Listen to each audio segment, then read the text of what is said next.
नमस्कार साथियों, कैसे हैं आप लोग। आशा करती हूँ कि आप सभी लोग अपने अपने घरों में स्वस्थ और मस्त होंगे। मैं हूँ एडवोकेट अमृता रावत और मैं उत्तराखंड के ज़िला पौड़ी गढ़वाल से हूँ।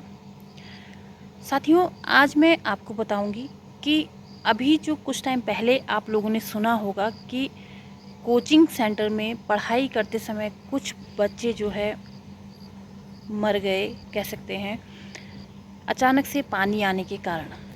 तो कई कोचिंग सेंटरों को बंद कर दिया गया और उसमें से खान सर का कोचिंग सेंटर भी था और कई और बड़े बड़े कोचिंग सेंटर जो चलाने वाले हैं उनके भी कोचिंग सेंटर थे।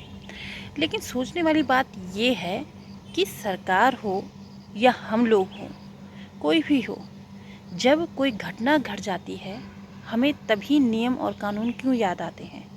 क्या किसी घटना के होने से पहले हमें ये क्यों नज़र नहीं आता है कि जहाँ इतने सारे बच्चे बैठ के पढ़ाई कर रहे हैं वहाँ पे ऑक्सीजन की क्या व्यवस्था है, वहाँ अचानक पानी आ जाए तो पानी निकासी की क्या व्यवस्था है, वहाँ फायर के क्या इंतज़ाम किए गए हैं, वहाँ जो है वेंटिलेशन का कितना जो ध्यान रखा गया है, एक स्पेस में कितने चेयर और टेबल लगने चाहिए। हम ये सारी चीज़ें क्यों नहीं देखते हैं। हमारे देश का भविष्य जो युवा इन कोचिंग सेंटरों में एक नई उम्मीद और नई चेतना लेकर के जाते हैं ताकि वो आगे कुछ बन सके, वो समाज के लिए कुछ कर सकें। लेकिन बड़ी ही विडंबना का विषय है कि यही युवा ऐसे प्रशासन के ऐसे घपलों का शिकार हो जाते हैं जो कि नहीं होना चाहिए। ये हमारे लिए बड़े ही शर्म की बात है।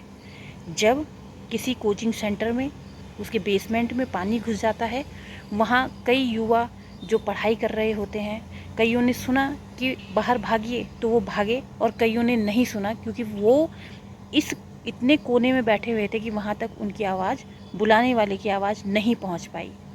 तो साथियों, आज हम इसी चीज़ पे चर्चा करेंगे और आपको मैं बताऊंगी कि कैसे जो है कोचिंग सेंटर चलाए जा रहे हैं और क्या किसी भी माता पिता को ऐसे कोचिंग सेंटरों में अपने बच्चों को भेजना चाहिए कि नहीं।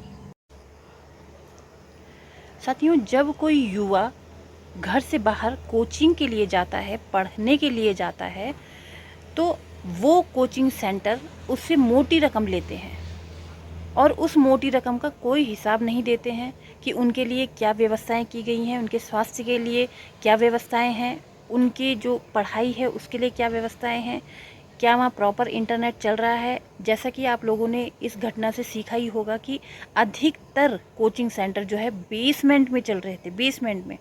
बेसमेंट साथियों, मकान का, किसी बिल्डिंग का ऐसा हिस्सा होता है जो एकदम निचले तल का होता है, एकदम निचले तल का। और वो निचला तल जो है पिल्लरों पे होता है, पिल्लरों पे खड़ा होता है, वो उसे कहते हैं बेसमेंट। और जब उस बेसमेंट में अगर आप समझिए कि अगर वहाँ पे 100 लोगों की बैठने की व्यवस्था है और मैं वहाँ पे 200 लोगों को बैठा दूँ और प्लस उसमें फर्नीचर भी डला दूँ, तो उस बेसमेंट की क्या स्थिति होगी, क्या स्थिति होगी। देखिए, हम जब भी किसी, चाहे वो दिव्य कीर्ति सर हैं, अशोक सर हैं या खान सर हैं, कोई भी हैं, जब हम उनको रील्स में देखते हैं, उनके विचार सुनते हैं, हमें बड़ा अच्छा लगता है, हम मोटिवेट होते हैं। लेकिन वास्तव में क्या ज़मीनी हकीकत क्या है और क्या वो वास्तव में वैसे ही हैं जैसे रील में दिखाए जाते हैं। क्योंकि खान सर की जो कोचिंग सेंटर की बात आई है वो बेसमेंट में तो नहीं था, लेकिन वहाँ जो है ज़रूरत से ज़्यादा बच्चे बैठे थे उनके कोचिंग सेंटर में। और जो दिव्य कीर्ति सर का जो कोचिंग सेंटर है वो भी बेसमेंट में चल रहा था। मुखर्जी नगर में जितने कोचिंग सेंटर हैं सब बेसमेंट में चल रहे थे। और जब ये हादसा हुआ है बच्चों के मरने का, पानी घुसने के कारण, तब से जो है सरकार भी जो है जागी और उसने जो है जितने भी दिल्ली में हो या किसी भी स्टेट में हो, जितने भी कोचिंग सेंटर चल रहे थे उनकी सुध लेना शुरू की। इससे पहले किसी को फ़र्क नहीं पड़ता था कि कोचिंग सेंटर कहाँ चल रहे हैं, क्या उनकी व्यवस्था है, क्या बच्चों की व्यवस्था है, किस तरीके से वो पढ़ेंगे। बच्चों को शिक्षा के नाम पे आज ऐसा ठगा जा रहा है और माँ बाप मजबूर हैं पैसा देने के लिए, क्योंकि बच्चे का भविष्य सुधारना है।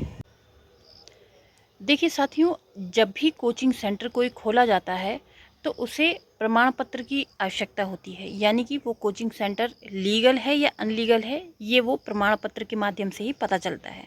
उस कोचिंग सेंटर में क्या क्या व्यवस्थाएं हैं, क्या उसको एनओसी प्राप्त है, क्या उसको जो है वहाँ की म्यूनसिपैलिटी की एनओसी प्राप्त है, एजुकेशनल डिपार्टमेंट की एनओसी प्राप्त है, क्या उसको वहाँ जो पानी नाली के पानी है उसकी निकासी की एनओसी प्राप्त है, क्या वहाँ पे जो बिजली विभाग है उसकी एनओसी प्राप्त है।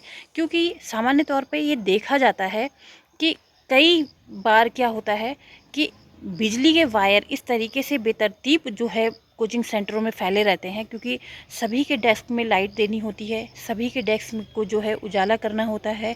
तो बिजली विभाग से लेकर के एजुकेशनल तक की एनओसी अगर किसी के पास नहीं है तो हो सकता है वो कोचिंग सेंटर अनलीगल हो, गलत तरीके से चलाया जा रहा हो, बच्चों के स्वास्थ्य और बच्चों के भविष्य के साथ खिलवाड़ किया जा रहा हो। इन्हीं सब चीज़ों को आप चेक कीजिए। जब भी आप अपने बच्चों को किसी भी कोचिंग सेंटर में भेजते हैं तो आप वहाँ के दस्तावेज़ों को ज़रूर जांचें, वहाँ के बारे में ज़रूर ढंग से पता करें कि क्या वो कोचिंग सेंटर वैध रूप से चलाया जा रहा है कि नहीं।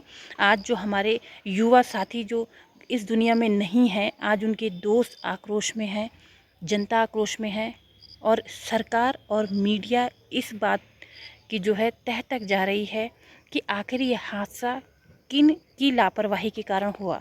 लेकिन कारण कुछ भी हो, हमारे वो युवा साथी वापस नहीं आ सकते हैं। हो सकता है वो आने वाले टाइम पे आईएएस होते, पीसीएस होते, कहीं किसी अच्छे बड़े पद पर होते, लेकिन आज वो हमारे बीच नहीं हैं।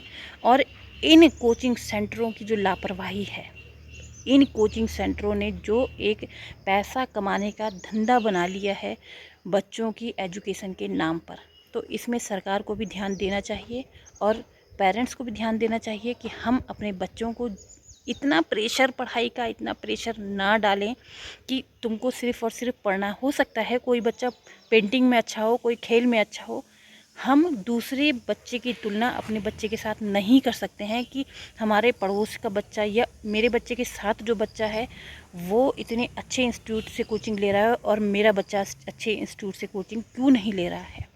तो ये सारी अपने दिमागी जो हमारा बुखार है उसको हमें बाहर निकालना चाहिए। अपने बच्चे को पूछना चाहिए कि वो आखिर क्या करना चाहता है।